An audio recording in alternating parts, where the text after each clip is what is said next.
رب اشرح لی صدری ویسر لی امری واحلل عقدۃ من لسانی یفقہوا قولی۔ ناظرین، پروگرام اللہ کے خوبصورت نام کے ساتھ آپ کی خدمت میں حاضر ہیں۔ آج ہم انشاءاللہ اللہ سبحانہ وتعالی کے نام الرحمن پر بات کریں گے۔ رحمان، بہت زیادہ مہربان، بہت زیادہ رحم فرمانے والا۔ قرآن مجید میں اللہ تعالیٰ فرماتے ہیں قُلِ ادْعُوا اللَّهَ أَوِ ادْعُوا الرَّحْمَٰنَ أَيَّمَّا تَدْعُوا فَلَهُ الْأَسْمَاءُ الْحُسْنَىٰ، کہہ دو اللہ کو پکارو یا رحمان کو پکارو، تم جس کو بھی پکارو گے سو یہ بہترین نام اسی کے ہیں، یعنی چاہو تو اللہ کہہ کے پکارو یا رحمان کہہ کے پکارو، کیونکہ رحمان بھی اس کا نام ہے۔ قرآن مجید کی ہر سورت سے پہلے سوائے سورت التوبہ کے بسم اللہ الرحمن الرحیم آتا ہے کہ اللہ کے نام کے ساتھ شروع کرتے ہیں جو بہت مہربان، بار بار رحم فرمانے والا ہے۔ تو اس سے یہ پتہ چلتا ہے کہ اللہ سبحانہ وتعالی کی اس صفت کی بہت زیادہ تکرار ہے قرآن مجید میں۔ سورۃ فاتح کے شروع میں بھی الحمد للہ رب العالمین الرحمن الرحیم، سب تعریف اللہ کے لیے ہے جو رب ہے تمام جہانوں کا۔ کون ہے وہ رب؟ جو بہت ہی مہربان ہے، جس نے ہم پر ساری نعمتیں اس زمین کے اندر سے بھی نکالی اور آسمان سے بھی برسائیں اور ہر طرح سے ہمیں مالا مال کیا۔ یہ سب اس کی رحمت کی وجہ سے ہے، ورنہ ہم نے اپنے رب کے لیے کیا کیا ہے؟ اسے تو ہماری ضرورت بھی نہیں۔ ارشاد باری تعالیٰ ہے کتب علی نفسہ الرحمہ، اس نے اپنے اوپر رحمت کو لازم کر رکھا ہے، لکھ رکھا ہے، یعنی رحمت اس کی ہر چیز پر چھائی ہوئی ہے، ہر چیز پر غالب ہے۔ وہ بندوں کے ساتھ معاملہ بندوں کے اعمال کے مطابق نہیں کرتا، وہ اپنی رحمت کے ساتھ کرتا ہے۔ ہم بندے دن رات گناہ کرتے ہیں، دن رات اپنی جانوں پر ظلم کرتے ہیں، لیکن وہ ہم پر رحم کرتے ہوئے ہماری تمام ضروریات پوری کرتا ہے۔ الرحمن، جو بہت ہی مہربان ہے، اس کی یہ رحمت صرف انسانوں پر ہی نہیں، تمام مخلوقات پر ہے، تمام حیوانات پر ہے۔ اور پھر یہ رحمت ہی ہے جو انسان کے لیے امید اور آرزو کے دروازے کھولتی ہے اور انسان کے اندر چھپی ہوئی فطرت کو ابھارتی ہے، اسے نیک عمل پر ابھارتی ہے، اس کے اندر سے خوف اور مایوسی کو دور دھکیلتی ہے اور انسان کے دل میں امن و امان کا احساس دلاتی ہے، کیونکہ اسے معلوم ہے کہ اس کا رب بہت ہی مہربان ہے، بہت ہی رحم فرمانے والا ہے، جو ہر حال میں اپنے بندے کا خیال رکھنے والا ہے، خواہ بندہ نیک کام کر رہا ہو یا گناہ کے کام کر رہا ہو۔ اور پھر یہ بھی یاد رہے کہ رحمان کا یہ نام صرف رحمان کے لیے خاص ہے، اس لیے کوئی شخص اپنا نام صرف رحمان نہیں رکھ سکتا۔ ہاں، اللہ سبحانہ وتعالیٰ کو جو نام پسند ہے وہ عبد الرحمن ہے، یعنی رحمان سے پہلے عبد کا لفظ لگایا جائے کہ بندہ خود رحمان نہیں، کیونکہ کسی بھی انسان کے اندر رحمان جیسی صفت نہیں ہو سکتی، ہاں وہ رحمان کا بندہ ضرور ہو سکتا ہے۔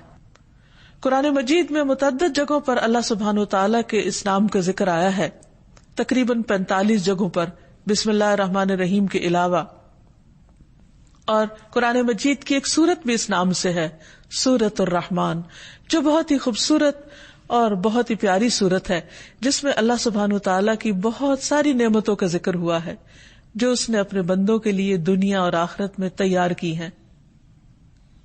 بہت ہی بہترین چیزیں، ان میں سے ایک ایک چیز کا نام لیا، لیکن حیرت ہوتی ہے کہ سب سے پہلے اس نے اپنی جس نعمت کا ذکر کیا ہے وہ قرآن کی تعلیم ہے۔ ارشاد باری تعالیٰ ہے، سورت کا آغاز ہوتا ہے الرحمن علم القرآن۔ کون ہے رحمان؟ کون ہے رحم فرمانے والا؟ کون ہے مہربان جو قرآن کی تعلیم دیتا ہے؟ گویا انسان کی جتنی بھی ضروریات ہیں وہ رحمان نے پوری کی، لیکن ان میں سے سب سے بڑی ضرورت یعنی ضرورت ہدایت کہ انسان اس زندگی میں کس طرح اپنے عقل اور شعور اور ہوش و حواس کو صحیح طور پر استعمال کرے، کسی بھی کام میں کون سا راستہ اختیار کرے، اس نے اس کے لیے انسان کو تنہا نہیں چھوڑ دیا. الذی آتا کل شیء خلقہ ثم ہدی، جس نے ہر چیز کو ایک صورت بخشی پھر ان کو راہ دکھائی. جس طرح اس نے پودوں کو سکھایا کہ انہوں نے کیا پیدا کرنا ہے، کیسے ظاہر ہونا ہے، جس نے ایک چھوٹے سے چھوٹے جانور کو اپنا کام سکھایا، اسی نے انسان کو زندگی گزارنے کا مکمل ضابطہ حیات دیا، بہترین طریقہ سکھایا، انسان کی ہدایت کا بندوبست کیا اور قرآن کی تعلیم دی. پھر اس کے بعد خلق الانسان، انسان کی تخلیق کی بات ہوئی کہ یہ بھی اس کی رحمت ہے. علمہ البیان، اس کو بولنا سکھایا، اسے اظہار خیال کرنا سکھایا، یہ بھی رحمان کی رحمت ہے.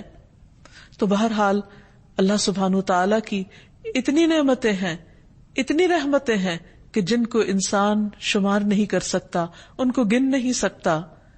اسی لیے سورۃ الرحمن میں بار بار اس آیت کی تکرار ہوتی ہے، فَبِأَيِّ آلَاءِ رَبِّكُمَا تُكَذِّبَانِ، تم اپنے رب کی کون کون سی نعمتوں کا انکار کرو گے، کن کن نعمتوں کو جھٹلاؤ گے. تو ہم کسی بھی نعمت کا انکار نہیں کر سکتے، کیونکہ اگر رب عطا نہ کرے تو کوئی انسان یا کوئی دوسری مخلوق انسان کو یا دوسری مخلوقات کو وہ سب کچھ دے نہیں سکتی.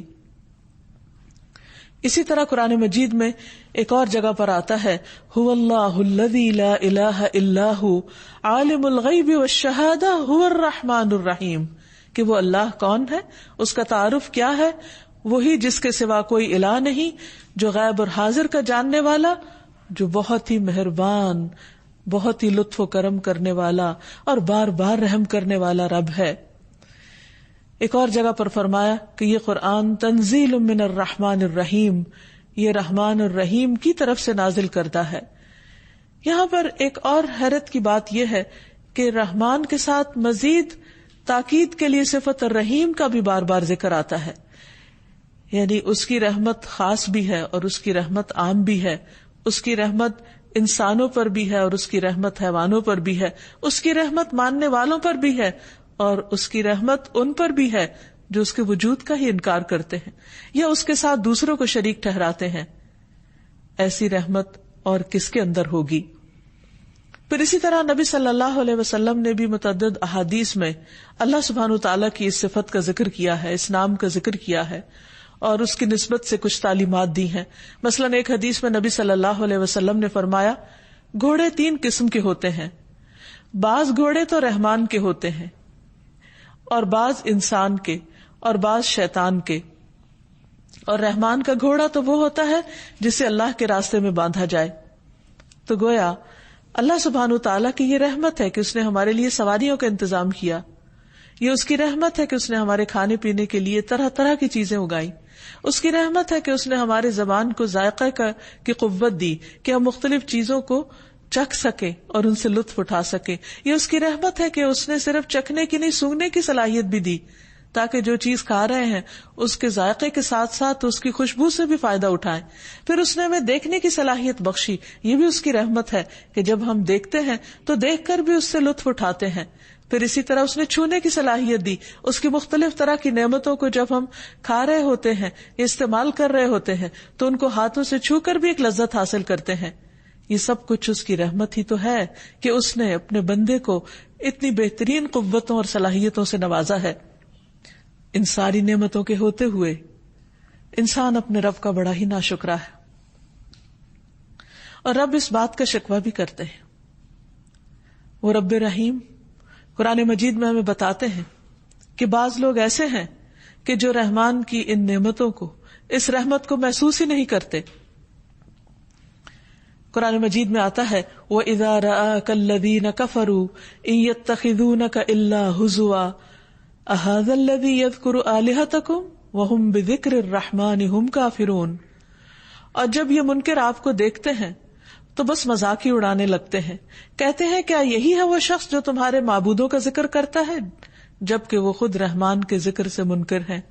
یعنی رحمان کی دی ہوئی ساری رحمت سے، نعمتوں سے فائدہ اٹھاتے ہیں لیکن اس کو یاد نہیں کرتے، اس کی رحمت کو محسوس نہیں کرتے، اس کا شکر ادا نہیں کرتے.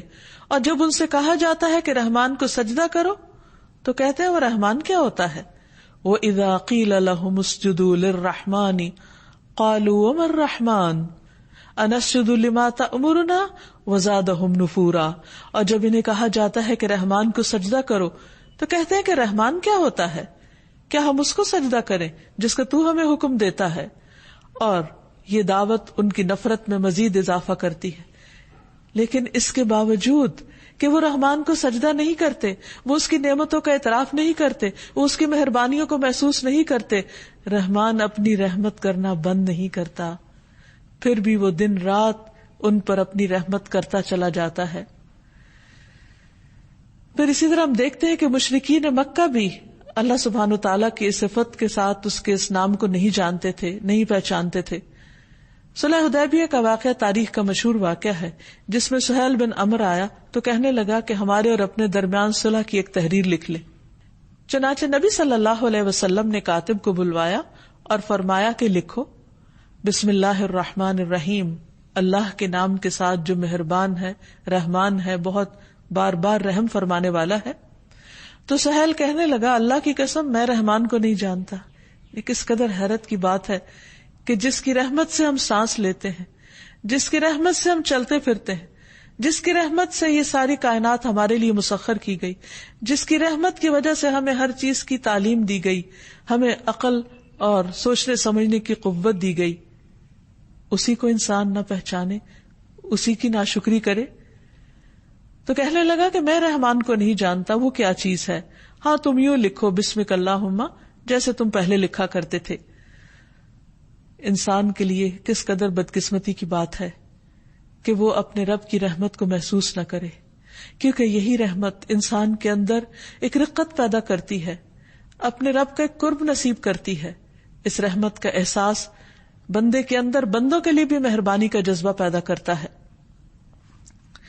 اور رحمان صرف الرحمان نہیں بلکہ ارحم الراحمین ہے، سب رحم کرنے والوں سے بڑھ کر رحم فرمانے والا ہے. ابو ہریرہ کہتے ہیں کہ نبی صلی اللہ علیہ وسلم کے پاس ایک آدمی آیا اور وہ اپنے بچے کو لے کر اسے سینے سے لگانے لگا، اسے پیار کرنے لگا. تو آپ نے اس سے پوچھا کہ کیا تمہیں اس پر رحم آتا ہے، یعنی تمہارے دل میں اس کے لیے محبت ہے؟ تو اس نے کہا جی ہاں. تو آپ نے فرمایا اللہ کو تم پر اس سے بھی زیادہ رحم آتا ہے.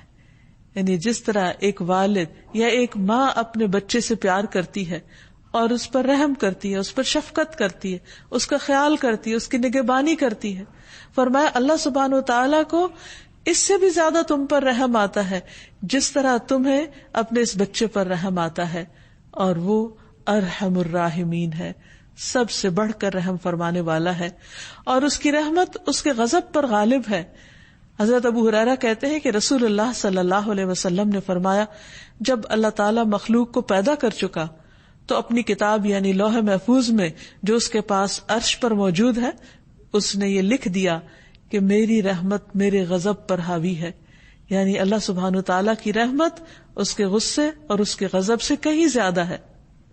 ایک اور حدیث سے ہمیں پتہ چلتا ہے کہ اس کی رحمت کے 100 حصے ہیں جن میں سے اس نے صرف ایک حصہ زمین پر اتارا ہے. نبی صلی اللہ علیہ وسلم نے فرمایا اللہ کے لیے 100 رحمتیں ہیں، ان میں سے ایک جنات، انسانوں، چوپایوں اور کیڑوں مکوڑوں کے لیے نازل کی گئی ہے، یعنی ان کے اندر ڈال دی گئی ہے، اور اس رحمت کی وجہ سے وہ آپس میں ایک دوسرے پر مہربانی اور شفقت کرتے ہیں. اسی وجہ سے وحشی جانور اپنے بچے پہ شفقت کرتا ہے، یعنی دوسرے جانوروں کو وہ ہنٹ کر لیتا ہے، ان کا شکار کرتا ہے، لیکن اپنے بچے کو وہ پلنے دیتا ہے.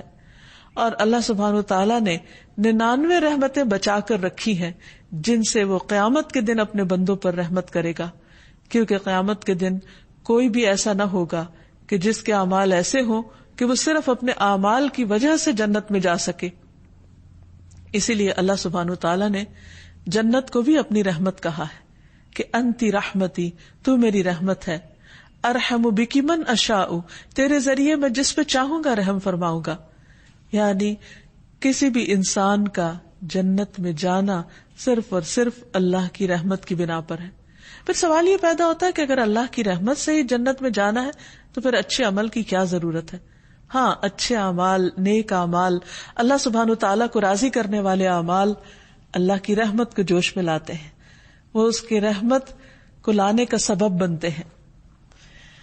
ایک اور حدیث میں بھی آتا ہے، نبی صلی اللہ علیہ وسلم نے فرمایا اللہ تعالیٰ نے اپنی رحمت کو 100 اجزاء میں تقسیم کیا، جن میں سے 99 اس کے اپنے پاس ہیں اور ایک حصہ اس نے زمین پہ نازل کیا. اسی وجہ سے، اس ایک حصے کی وجہ سے جو اس نے پوری مخلوق کے اندر بانٹ دیا، مخلوق ایک دوسرے کے ساتھ نرمی اور مہربانی کا معاملہ کرتی ہے، اچھائی سے پیش آتی ہے. یہاں تک کہ گھوڑا اپنے بچے پر پاؤں نہیں مارتا، یعنی وہ جو ہر چیز کو پاؤں کے ساتھ دھکیل دیتا ہے وہ اپنے بچے کو نہیں دھکیلتا، اس اندیشے کے تحت کہ اسے کوئی نقصان نہ ہو. پھر یہ ہے کہ قیامت کے دن اس ایک حصے کی واپسی اور اللہ کے دوستوں کو اس سے مکمل فائدہ پہنچے گا. اللہ سبحانہ وتعالیٰ نے یہ جو ایک حصہ رحمت کا دنیا میں اتارا ہے، قیامت کے دن یہ بھی اپنے 99 حصوں میں ڈال کر 100 پوری کر کے اپنے اولیاء اور اپنے دوستوں پر نچھاور فرمائے گا.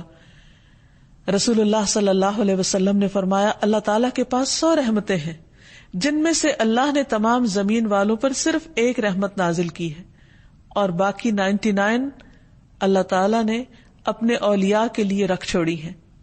پھر اللہ اس ایک رحمت کو بھی، یعنی جو ابھی اس نے اس دنیا میں اتاری ہوئی ہے، اسے بھی اس 99 کے ساتھ ملا دے گا اور قیامت کے دن اپنے دوستوں پر اپنی 100 رحمتیں پوری فرما دے گا.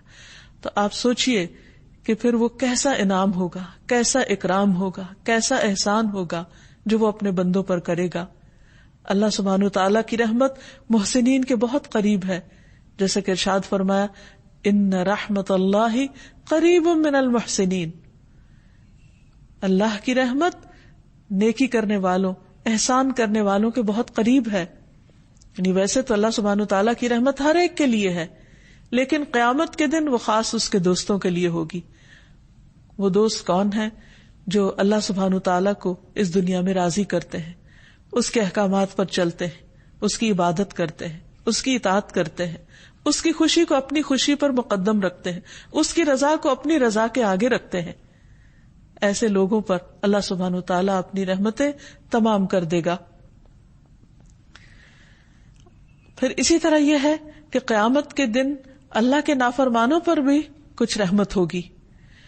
حدیث میں آتا ہے کہ وہ جہنمی جو اس میں ہمیشہ رہیں گے، یعنی جہنم میں، ان پر تو نہ موت آئے گی اور نہ ہی انہیں کوئی زندگی نصیب ہوگی. البتہ جن پر اللہ تعالیٰ اپنی رحمت کا ارادہ فرمائے گا انہیں جہنم میں موت دے دے گا. پھر سفارش کرنے والے ان کی سفارش کریں گے اور ہر آدمی اپنے دوستوں کو نکال کر لے جائے گا. وہ لوگ ایک خصوصی نہر میں جس کا نام نہر حیات ہے یا نہر جنت، وہاں غسل کریں گے اور ایسے اگائیں گے جیسے سیلاب کے بہاؤ میں دانہ اگاتا ہے. تو بہرحال اللہ سبحانہ وتعالیٰ کی یہ رحمت اپنے دوستوں کے لیے تو خاص ہوگی، لیکن اس کی اس رحمت سے کچھ وہ بھی لوگ فائدہ اٹھائیں گے کہ جو اس کے نافرمان ہیں، جن کے پاس کوئی ایک بھی نیکی یا کوئی ایک بھی فرما برداری کا کام نہیں تھا. اس دنیا میں اگر انسان اللہ سبحانہ وتعالیٰ کی رحمت کو محسوس کرنا چاہے تو اس کے لیے لازم ہے کہ وہ باہر نکلے اور زمین و آسمان کی تخلیق پر غور کرے اور اللہ سبحانہ وتعالیٰ کی قدرت کے مشاہدات کو دیکھے کہ کس طرح بارش برستی ہے، کیونکہ بارش بھی اس کی رحمت کا ایک حصہ ہے. اور پھر کس طرح رات دن میں اور دن رات میں تبدیل ہو جاتے ہیں، کس طرح زمین پر یہ تبدیلی آ جاتی ہے، کس طرح سورج کی تپش فصلوں کو پکاتی ہے اور کس طرح چاند کی روشنی راتوں کو ٹھنڈک بخشتی ہے. قرآن مجید میں اللہ تعالیٰ فرماتے ہیں وَمِن رَحْمَتِهِ جَعَلَ لَكُمُ اللَّيْلَ وَالنَّهَارَ لِتَسْكُنُوا فِيهِ وَلِتَبْتَغُوا مِن فَضْلِهِ وَلَعَلَّكُمْ تَشْكُرُونَ. اور اس نے اپنی رحمت ہی سے تمہارے لیے رات اور دن کو بنایا تاکہ تم اس میں آرام کرو. یہ بندے کو جو نیند کی صلاحیت بخشی ہے، سونے کی جو توفیق دی ہے، یہ بھی اس کی رحمت ہے. اور جب رات آ جاتی ہے، رات کا اندھیرا گہرا چھا جاتا ہے اور ہر چیز سکون پکڑتی ہے، تو اپنے بندوں کو بھی رب سلا دیتا ہے اور یہ بھی اس کی رحمت کی علامت ہے. اور پھر دن کو اس نے روشن بنایا، کس لیے؟ تاکہ تم اس میں اپنے رب کا فضل تلاش کر سکو، اپنے رزق کو تلاش کر سکو، دنیا میں کام کاج کر سکو. کیونکہ جب سورج نکلتا ہے تو انسان کے اندر ایک عجب طرح کی نشاط ہوتی ہے. اس وقت بھی انسان کو اپنے رب کی رحمت کو محسوس کرنا چاہیے. گرمی کے بعد جب ٹھنڈی ہوا چلتی ہے تو یہ کون چلاتا ہے؟ یہ بھی رب کی رحمت کی علامت ہوتی ہے. اسی طرح جیسے یہاں فرمایا وَهُوَ الَّذِي أَرْسَلَ الرِّيَاحَ بُشْرًا بَيْنَ يَدَيْ رَحْمَتِهِ وَأَنزَلْنَا مِنَ السَّمَاءِ مَاءً طَهُورًا، اور وہی ہے جس نے ہواؤں کو اپنی رحمت سے پہلے خوشخبری کے لیے بھیجا. یعنی بارش کے آنے سے پہلے جب ہوا چلتی ہے تو اس کی رحمت کو محسوس کرنا چاہیے. اور ہم نے آسمان سے پاک کرنے والا پانی اتارا، یعنی بارش کا پانی ہر چیز کو دھو ڈالتا ہے، درختوں کو، نباتات کو اور مختلف چیزوں کو، اور اس میں انسانوں اور حیوانوں کے لیے پینے کا بھی حصہ ہے. پھر آپ دیکھیے کہ اللہ سبحانہ و تعالیٰ کی رحمت جو ہے یہ اس کی کسی کمزوری کی وجہ سے نہیں ہے. وہ صاحب اقتدار ہے، وہ عرش پر مستوی ہے، وہ سب سے بلند ہے، اس کے باوجود مہربان ہے. دنیا میں آپ دیکھیں گے کہ عام طور پر جب کسی انسان کو کوئی اقتدار ملتا ہے یا کوئی طاقت ملتی ہے تو عموماً وہ ظالم ہو جاتا ہے. لیکن اللہ سبحانہ و تعالیٰ سے بڑھ کر طاقت کس کے پاس ہے؟ اللہ سبحانہ و تعالیٰ سے زیادہ بلند مقام کس کے پاس ہے؟ لیکن اس کے باوجود وہ مہربان ہے. قرآن مجید میں آتا ہے الرحمن علی العرش استوى، رحمان عرش پر مستوی ہے. یعنی اتنی بلندی پر ہونے کے باوجود وہ مہربان ہے. پھر اسی طرح قرآن مجید میں متعدد مقامات پر العزیز الرحیم کا لفظ آتا ہے. ایک طرف وہ زبردست ہے، وہ غلبے والا ہے، وہ قوت والا ہے، وہ اپنا حکم نافذ کر سکتا ہے، اور دوسری طرف وہ بہت مہربان ہے. عام طور پر بندوں کے اندر زیادہ تر وہ مہربان ہوتے ہیں جو اپنی کسی ویکنس کی وجہ سے دوسروں پر مہربانی کر رہے ہوتے، یا تو فطرتاً ان کے اندر ایک ایسی کیفیت ہوتی، یا پھر جب وہ دیکھتے ہیں کہ وہ کوئی قوت نہیں رکھتے، کوئی طاقت نہیں رکھتے، تو عام طور پر وہ مسکین ہو جاتے ہیں یا پھر نرم مزاج ہو جاتے ہیں. بائی چوائس بہت کم لوگ مہربانی کا رویہ اختیار کرتے ہیں، کیونکہ جو جو نعمتیں زیادہ ہوتی چلی جاتی، یعنی ان پر اللہ کا فضل زیادہ ہوتا ہے، وہ تو بندوں کے ساتھ مہربانی کی خو کو چھوڑ دیتے ہیں. اللہ ماشاء اللہ، مگر یہ کہ جس کو اللہ توفیق دے. لیکن اللہ سبحانہ وتعالیٰ جو سارے خزانوں کا مالک، جو سب کچھ کر سکتا ہے، وہ اپنے نافرمانوں کو ایک آن میں ختم کر سکتا ہے، لیکن اس کے باوجود وہ ان کو رزق دیتا رہتا ہے. اور ایک اور جگہ پر فرماتا ہے وَرَبُّكَ الْغَفُورُ ذُو الرَّحْمَةِ، تیرا رب بخشنے والا ہے، رحم فرمانے والا ہے. لو یؤاخذہم بما کسبوا لعجل لہم العذاب، اگر وہ بندوں کے گناہوں کی وجہ سے انہیں پکڑنے لگے تو بہت جلد ان کو عذاب دے دے، لیکن وہ ایسا نہیں کرتا. اور آپ دیکھیے، کسی اور کی بات چھوڑیے، خود ہم اپنے آپ پر غور کریں تو ہم ایک دن میں کتنی نافرمانیاں کر جاتے ہیں، لیکن اس کے باوجود ہم چلتے پھرتے کھاتے پیتے سب کچھ کرتے ہیں، اور پھر اللہ سبحانہ تعالیٰ ہمیں پلٹنے کا موقع بھی دیتے ہیں کہ ہم اس سے معافی مانگ لیں تو معاف بھی کر دے گا. یعنی ساری نعمتیں لینے کے بعد حق تو یہ تھا کہ ہم اس کا شکر ادا کرتے، اس کی فرما برداری کرتے، اس کو خوش کرتے، لیکن الٹا ہم اس کو ناراض کرتے. جب ناراض کر چکتے تو وہ پھر بھی ہمیں نہیں چھوڑتا. اس کی رحمت کو دیکھیے، پھر وہ اپنی طرف بلاتا ہے کہ آؤ اپنے رب کی طرف پلٹ آؤ، اس کی رحمت تمہیں ڈھانپ لے گی. پھر آپ دیکھیے کہ دنیا میں یہ ساری نعمتیں، یہ رحمتیں تو سب کے لیے عام ہیں، لیکن ایک دن پھر ایسا آئے گا کہ جب بندوں میں فرق کر دیا جائے گا. ایک طرف اس کے اطاعت گزار بندے ہوں گے جن پر وہ اپنی ساری نعمتیں اور رحمتیں پوری کرے گا، اور دوسری طرف اس کے گناہگار بندے ہوں گے. ان گناہگاروں میں سے بھی وہ بہت کو بخش دے گا، ہاں صرف ان کو چھوڑ دے گا جو شرک کرنے والے ہوں گے، کیونکہ اللہ سبحانہ تعالیٰ نے فرمایا کہ اللہ تعالیٰ سارے گناہوں کو معاف کر دے گا، ہاں شرک کا گناہ نہیں معاف کرے گا. جیسا کہ باقی تمام ناموں کے ساتھ اللہ سبحانہ تعالیٰ کو پکارا جاتا ہے، اسی طرح اس کی اس صفت کے ساتھ بھی اس کو پکارنا چاہیے.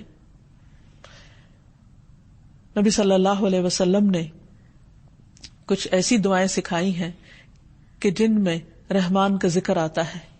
مثلا قرض کی ادائیگی میں آسانی کے لیے رحمان کو پکارنا چاہیے. حضرت انس کی روایت ہے کہ رسول اللہ صلی اللہ علیہ وسلم نے حضرت معاذ سے فرمایا، کیا میں تمہیں ایسی دعا سکھاؤں کہ اگر تم اس کے ساتھ دعا کرو تو تم پر احد پہاڑ کے برابر بھی قرضہ ہو تو اللہ تعالیٰ تم سے ادا کر دے گا. اے معاذ یہ پڑھا کرو، اللہم مالک الملک تؤتی الملک من تشاء وتنزع الملک ممن تشاء وتعز من تشاء وتذل من تشاء بیدک الخیر انک علی کل شیء قدیر رحمن الدنیا والآخرۃ ورحیمہما تعطیہما من تشاء وتمنع منہما من تشاء ارحمنی رحمتا تغنینی بہا عن رحمت من سواک. اے اللہ بادشاہت کے مالک، تو جسے چاہتا ہے بادشاہت عطا کرتا ہے، جس سے چاہتا ہے ملک چھین لیتا ہے، جس کو تو چاہتا ہے عزت دیتا ہے اور جس کو تو چاہتا ہے ذلیل کر دیتا ہے. تیرے ہی ہاتھ میں خیر و بھلائی ہے اور تو ہی ہر چیز پر قدرت رکھتا ہے. دنیا اور آخرت کا رحمان اور رحم کرنے والا ہے. تو جسے چاہتا ہے دنیا اور آخرت دیتا ہے اور ان کو جن سے چاہتا ہے روک دیتا ہے، یعنی جسے چاہے دونوں جگہ دے اور جن سے چاہے روک لے، کیونکہ ہر چیز تیرے اختیار میں ہے. مجھ پر ایسی رحمت سے رحم فرما. کیا خوبصورت انداز ہے. یا رب تو مجھ پر ایسی رحمت سے رحم فرما جو مجھے تیرے علاوہ کی رحمت سے بے نیاز کر دے، پھر میں کسی اور کی طرف نہ دیکھوں، تو ہی اپنا کرم فرما دے. تو جو شخص اس طریقے سے اپنے رب سے مانگتا ہے، اللہ سبحانہ تعالیٰ اس کے اوپر سے بڑا قرض اتار دیتے ہیں، خواہ احد پہاڑ جتنا ہی کیوں نہ ہو. اسی طرح ہم دیکھتے ہیں کہ اللہ سبحانہ تعالیٰ کی رحمت کی دعائیں مختلف انداز میں نبی صلی اللہ علیہ وسلم نے کی. مثلا نماز کے دوران 2 سجدوں کے بیچ میں جو دعا ہے، اللہم اغفر لی وارحمنی، اللہ مجھے بخش دے اور مجھ پر رحم فرما.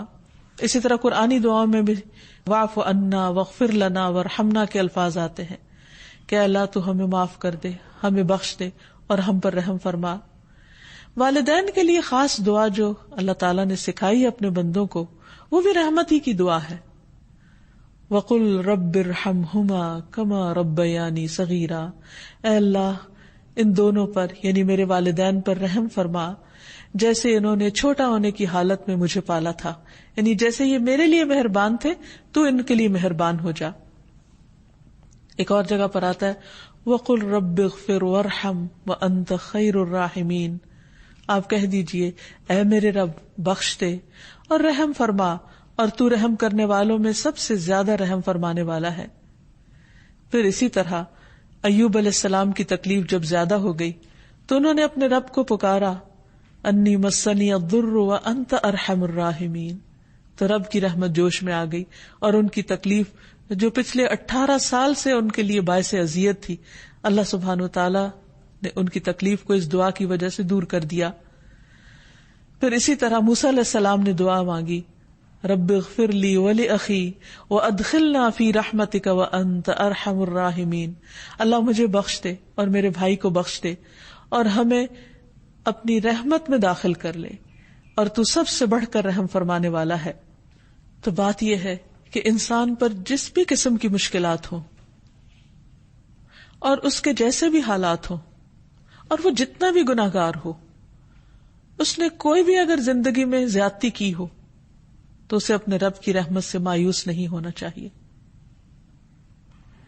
اسے رب کو یا رحمان کہہ کر اس کی رحمت کا مطالبہ کرنا چاہیے، اس کی رحمت کی دعا کرنی چاہیے، اس کی رحمت کو جوش میں لانا چاہیے، اسی کے دامن میں پناہ لینی چاہیے، اس لیے کہ وہ سب سے بڑھ کر رحم فرمانے والا ہے. کبھی بھی شیطان اگر دل میں یہ وسوسہ ڈالے کہ تم نے تو اتنے گناہ کر لیے ہیں کہ تمہاری دعا نہیں سنی جائے گی، تو اس خیال کو جھٹک دیجیے. بندہ ہمیشہ یہ یاد رکھے کہ میرا رب سب سے بڑھ کر رحمان ہے، ارحم الراحمین ہے، سب سے بڑھ کے رحم فرمانے والا ہے. اس لیے میں اسی کے در پر جھک جاؤں گا، اسی سے مانگوں گا اور وہ مجھ پر ضرور رحم فرمائے گا. پورے یقین اور پورے اعتماد کے ساتھ پکارتے رہیے. اب سوال یہ پیدا ہوتا ہے کہ اگر رب اتنا مہربان ہے تو بندے کو کیا کرنا چاہیے؟ ہمارے لیے کیا حکم ہے؟ پہلی بات تو یہ کہ رب کی رحمت کو محسوس کریں،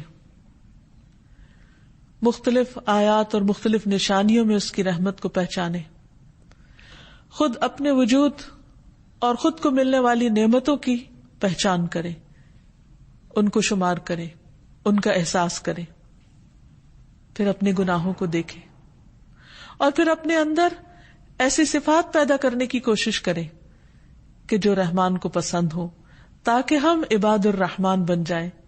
قرآن مجید میں اللہ تعالیٰ فرماتے ہیں وَعِبَادُ الرَّحْمَنِ الَّذِينَ يَمْشُونَ عَلَى الْأَرْضِ هَوْنًا، اور رحمان کے بندے تو وہ ہوتے ہیں جو زمین پر آہستگی سے چلتے ہیں، دوسرے لفظوں میں زمین پر رحم کرتے ہوئے، پاؤں مار کر نہیں چلتے، تکبر سے نہیں چلتے، آہستگی سے چلتے ہیں، وہ ہر ایک کے حقوق کا خیال رکھتے ہیں۔ وَإِذَا خَاطَبَهُمُ الْجَاهِلُونَ قَالُوا سَلَامًا، اور جب جاہلوں سے، لا علم لوگوں سے ان کی بات ہوتی ہے، یا لا علم لوگ ان سے بات کرتے ہیں، یا کوئی جھگڑا کرتے ہیں، یا ان کے ساتھ کوئی بد اخلاقی برتتے ہیں، تو وہ ان کے ساتھ الجھتے نہیں، ان کے ساتھ سخت باتیں نہیں کرتے، قالوا سلاما، ان پر سلامتی بھیج کر ان سے الگ ہو جاتے ہیں، بات کو طول نہیں دیتے۔ یہ ہیں ان بندوں کی خصوصیات جو اپنے رب کی رحمت کو پہچانتے ہیں۔ والذین یبیتون لربہم سجدا وقیاما، اور جو راتیں اس حال میں گزارتے ہیں کہ اپنے رب کے حضور سجدے اور قیام کرتے ہیں تاکہ اپنے رب کی رحمت کو پکار سکیں۔ والذین یقولون ربنا اصرف عنا عذاب جہنم ان عذابها کان غراما، اور جو کہتے ہیں اے ہمارے رب ہم سے جہنم کا عذاب پھیر دے، بے شک اس کا عذاب ہمیشہ کے لیے چمٹ جانے والا ہے۔ اگرچہ وہ جانتے ہیں کہ رب مہربان ہے، لیکن اس کے ساتھ ساتھ اپنے گناہوں سے ڈرتے ہیں اور گناہوں کی سزا سے بچنے کی فکر کرتے ہیں۔ انہا ساءت مستقرا ومقاما، بے شک وہ بری ٹھہرنے کی جگہ اور بری اقامت کی جگہ ہے، یعنی وہ سمجھتے ہیں کہ جہنم بہت برا ٹھکانہ ہے۔ یعنی اللہ سبحانہ وتعالیٰ کی رحمت کا غلط مطلب نہیں لیتے، بلکہ اس کی رحمت کے تقاضے کے طور پر ایسے کام کرتے ہیں، ایسی دعائیں مانگتے ہیں کہ جس سے اس کی رحمت سے وہ محروم نہ رہ جائیں۔ والذین اذا انفقوا لم یسرفوا، رحمان کے بندوں کی اور کیا خصوصیات ہوتی ہیں؟ وہ بندے ہوتے ہیں جب وہ مال خرچ کرتے ہیں تو اسراف نہیں کرتے، فضول خرچی نہیں کرتے، کیونکہ ایک اور جگہ پر آتا ہے ان المبذرین کانوا اخوان الشیاطین وکان الشیطان لربہ کفورا، کہ فضول خرچ شیطان کے بھائی ہوتے ہیں اور شیطان اپنے رب کا بہت ہی ناشکرا ہے۔ تو رحمان کے بندے خرچ میں اعتدال کی راہ اختیار کرتے ہیں، نہ اسراف کرتے ہیں، ولم یقتروا، اور نہ ہی وہ تنگی سے خرچ کرتے ہیں۔ وَكَانَ بَيْنَ ذَلِكَ قَوَامًا، اور ان کا خرچ اس کے درمیان معتدل ہوتا ہے، یعنی اعتدال کی راہ ہوتی ہے۔ اللہ کی صفت رحمان کو پہچاننے والے تو وہ ہوتے ہیں جن کے دلوں میں رحمت ہوتی ہے، جو دوسرے بندوں پر، دوسری مخلوق پر مہربان ہوتے ہیں، جو دوسروں کو دکھ، درد، تکلیف، پریشانی اور غم کو محسوس کر سکتے ہیں۔ وہ ہر ایک کے لیے مہربان ہوتے ہیں، ان کے لیے بھی جو ان کے ساتھ اچھا کرے اور ان کے لیے بھی جو ان کے ساتھ اچھا نہ کرے۔ جیسے نبی صلی اللہ علیہ وسلم اپنے دشمنوں کے لیے بھی مہربان تھے۔ فَلَعَلَّكَ بَاخِعٌ نَفْسَكَ عَلَىٰ آثَارِهِمْ إِن لَّمْ يُؤْمِنُوا بِهَٰذَا الْحَدِيثِ أَسَفًا، کہ شاید آپ اپنی جان ان کے پیچھے غم سے ہلاک کر لیں اگر وہ اس بات پر ایمان نہ لائے، یعنی جو ایمان نہ لائے، جو آپ کی دعوت پر لبیک نہیں کہنے والے تھے، آپ ان کے لیے بھی روتے تھے، ان کے لیے بھی درد محسوس کرتے تھے۔ تو رحمان کا بندہ وہی ہوتا ہے جو سارے اہل زمین پر مہربان ہوتا ہے، جیسا کہ ابو داؤد کی روایت میں آتا ہے، رحم کرنے والوں پر رحمان رحم کرتا ہے، اہل زمین پر رحم کرو، آسمان والا تم پر رحم کرے گا۔ ایک اور جگہ پر آتا ہے، رحم کرنے والوں پر رحمان بھی رحم کرتا ہے، تم زمین والوں پر رحم کرو، آسمان والا تم پہ رحم کرے گا۔ رحم بھی رحمان کی شاخ ہے، جس نے اس کو جوڑا اللہ بھی اس سے رشتہ جوڑ لیں گے، اور جو اسے کاٹے گا اللہ اس سے تعلق کاٹ لیں گے۔ رحم کریں گے تو رحم پائیں گے۔ ایک مرتبہ نبی صلی اللہ علیہ وسلم نے منبر پر یہ بات ارشاد فرمائی، تم رحم کرو تو تم پر بھی رحم کیا جائے گا، تم معاف کر دو تو تمہیں بھی معاف کر دیا جائے گا۔ اور فرمایا ہلاکت ہے ان لوگوں کے لیے جو صرف باتیں سنتے ہی ہیں، ہلاکت ہے ان لوگوں کے لیے جو اپنے گناہوں پر جانتے بوجھتے اصرار کرتے رہتے ہیں۔ پھر انسان کی یہ رحمت صرف گھر سے باہر کے لوگوں کے ساتھ نہیں ہونی چاہیے، گھر والوں کے ساتھ بھی ہونی چاہیے۔ حضرت انس کہتے ہیں کہ رسول اللہ صلی اللہ علیہ وسلم اپنے گھر والوں اور بچوں کے لیے بہت رحم دل تھے، یعنی جو جتنا کمزور ہو اس کے ساتھ اتنی ہی مہربانی کا سلوک ہو۔ حضرت ابو ہریرہ کہتے ہیں کہ رسول اللہ صلی اللہ علیہ وسلم نے حضرت حسن بن علی کو بوسہ دیا تو آپ کے پاس اقرا بن حابس بیٹھے ہوئے تھے، تو انہوں نے کہا میرے 10 بیٹے ہیں اور میں نے ان میں سے کبھی کسی کو نہیں چوما۔ آپ نے ان کی طرف دیکھا اور فرمایا جو رحم نہیں کرتا اس پر رحم نہیں کیا جاتا۔ ایک اور جگہ پر آتا ہے کہ اگر اللہ نے تیرے دل سے رحم چھین لیا ہے تو میں کیا کر سکتا ہوں۔ تو گویا چھوٹے بچوں کے ساتھ رحمت اور شفقت کا معاملہ، پھر فقراء اور مساکین کے ساتھ، بعض اوقات ہم کوئی بیمار ہو، کوئی دکھی ہو، تکلیف میں ہو، اس کے ساتھ پھر بھی مہربانی کا سلوک کر لیتے، لیکن عموماً سوسائٹی کے محروم طبقات فقراء اور مساکین کے لیے نہیں سوچتے۔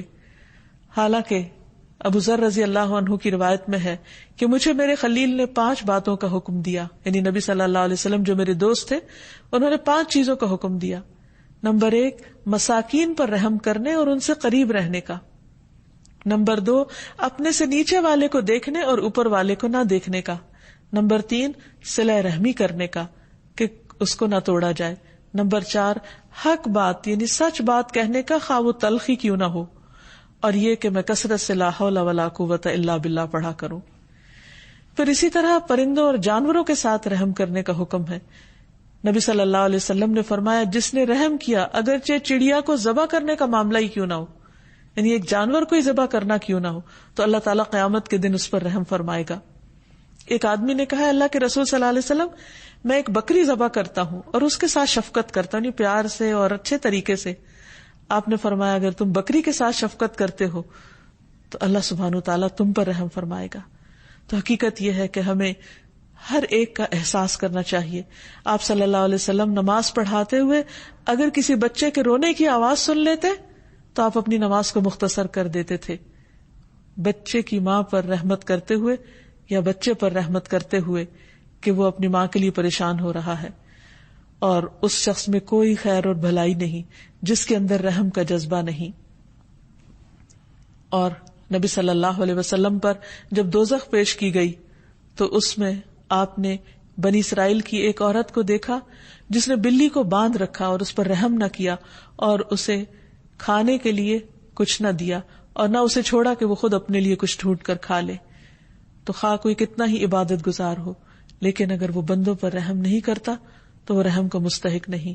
اللہ تعالیٰ سے دعا ہے کہ وہ ہم سب پر رحم فرمائے اور ہمارے دلوں کے اندر دوسروں کے لیے رحم کا جذبہ ڈال دے۔ وآخر دعوانا ان الحمد للہ رب العالمین۔